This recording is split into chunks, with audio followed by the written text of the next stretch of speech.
already after I was terminated, I was pretty suicidal at the first week of Feb, because this happened at the end of January of 2024. I was pretty suicidal. I remember being at and even the union rep said, I think maybe you need to go see a doctor, because we would be in and I couldn't even keep my composure when we'd be in these, Zoom calls with the attorney and try to work out how we're going to go about this. So I went to the doctor, and the doctor had talked about admitting me. And I said, look, my kids are the only thing that I have. Did your kids know what's they did now? I had to. The kids knew Mom reported for work every single day. I mean, it didn't even matter how horrible Mom felt. Mom was at school. What did your husband say?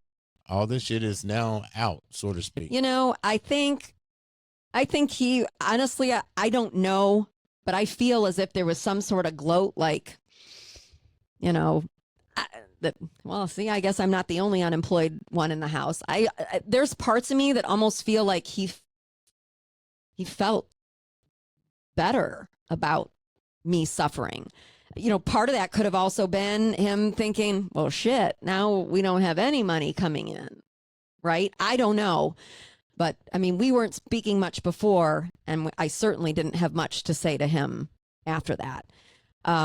He didn't say anything about like destroying the family or anything like that until it hit the news media. But yeah, the doctor wanted to admit me, and I just said, the only thing keeping me alive right now are my 2 children, and just for the sake of my kids in the classroom, because I would never want them to think that life is so bad that that's what you have to do, is to end yours.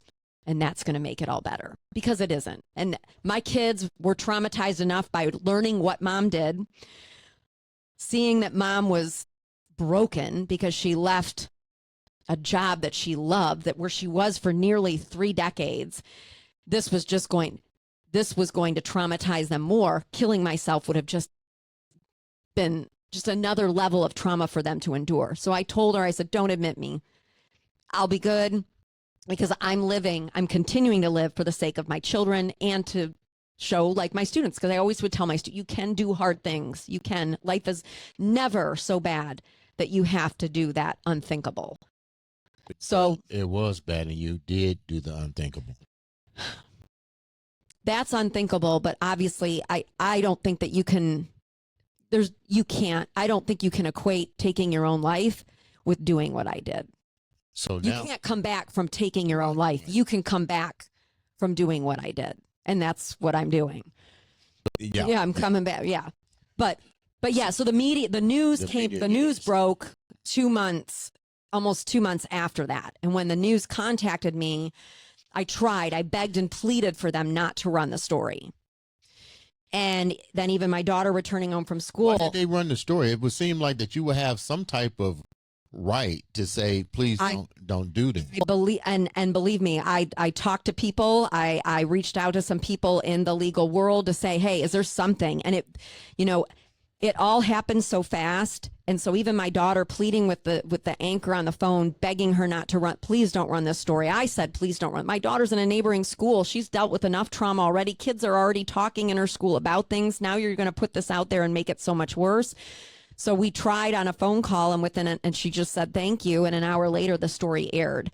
And the fallout from that was that her school, my daughter, I mean, I'm sure things were horrific at my school where I once taught, but at her school, I mean, it was lucky that they were going on spring break at the end because the story ran on a Tuesday, that Friday was going to be their last day and they were going to be on break for a week, because it was a nightmare. That school was dealing with, because the media didn't just share what happened, they shared the name of my site.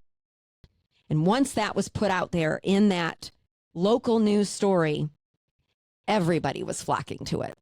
So much so that I was raising prices to try to prevent people from going on there, not to make money, but to try to stop people